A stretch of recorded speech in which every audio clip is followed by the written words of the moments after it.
ગુજરાતના મુખ્યમંત્રી ભૂપેન્દ્ર પટેલે યાત્રાધામ શક્તિપીઠ બહુચરાજી મંદિરના નવીનીકરણનું ખાતમુહૂર્ત કર્યું. આવો જોઈએ તેનો વિશેષ અહેવાલ. સ્ટોરી રિપોર્ટ બાય મયુર પંડ્યા.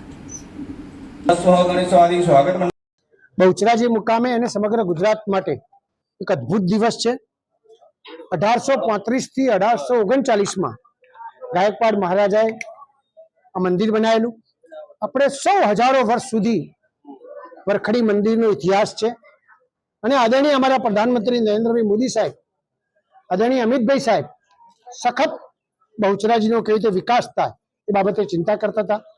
અને આદરણીય મુખ્યમંત્રી ભૂપેન્દ્રભાઈ પટેલ સાહેબે કલ્પી ના શકાય એ પ્રમાણે જ્યારે માગણી હતી અને એ માગણીને વધારીને આજે 80 કરોડ રૂપિયાથી વધારે મંદિર માટે જ માત્ર ખરેખર આપ્યા.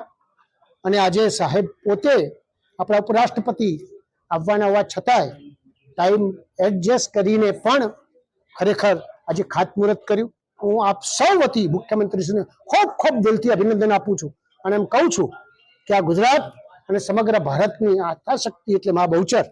અને જ્યારે મા બહુચરનું અદ્ભુત થતું હોય ત્યારે હમણાં જ સાહેબ જેમ કહીને ગયા એમ કે આવનાર સમયની અંદર આ મંદિર સાથે 500 મીટર અને 500 મીટરથી 5 કિલોમીટર સુધી અદ્ભુત બહુચરાજીનો જ્યારે વિકાસ થવાનો છે ત્યારે ભારતીય જનતા પાર્ટીની સરકાર હંમેશા અંબાજી હોય, બહુચરાજી હોય, સોમનાથ હોય, દ્વારકા હોય, અનેક ક્ષેત્રે જ્યારે આવા અનેક કામ કર્યા છે ત્યારે આદરણીય પ્રધાનમંત્રી નરેન્દ્ર મોદી સાહેબને ખૂબ ખૂબ અભિનંદન આપી મારી વાત પૂર્ણ કરું. સાહેબ ખાસ કરી જે ગત મંદિર બનાવી હતું એમાં કઈ ભૂલ રહી છે, ખામી રહી છે, આ વખત શું ધ્યાન રાખવામાં આવશે? બિલકુલ બધી પદ્ધતિસર જેને કામ આપવાનું છે એ પહેલેથી છેલ્લે સુધી ટેન્ડરની સિસ્ટમમાં અને હા એ પ્રમાણે આપણે ચોક્કસપણે કરાવવાનું. 10 વર્ષ પહેલા જે મંદિર બન્યું એમાં જે ખામીઓ અને બધું